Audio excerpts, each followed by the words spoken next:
28. She said 27. Getting worse than it is. She says, don't lie about a girl's age. That's a secret. Well-kept secret. No, but you can see her left foot. You'll be able to notice that she can't really move it all that well.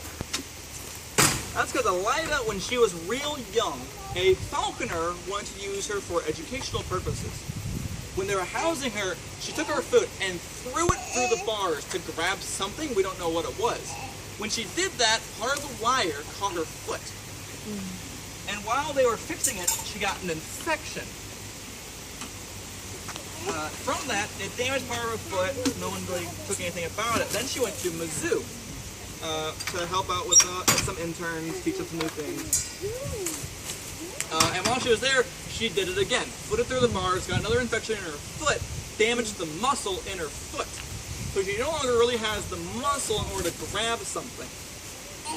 The good news is that she's slowly regenerating all of that muscle.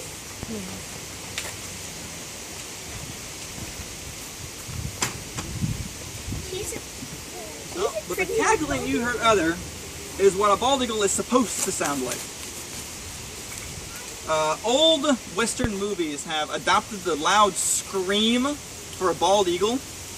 That's because they didn't think the bald eagle noise was majestic enough. But the thing they dubbed over it was actually a red-tailed hawk. And there's actually a lot of commercials today. A lot of people think bald eagles sound like red-tailed hawks. Personally, I find the bald eagle cackle to be quite terrifying. But this is our last bird on our line. I don't know if you guys enjoyed our little tour.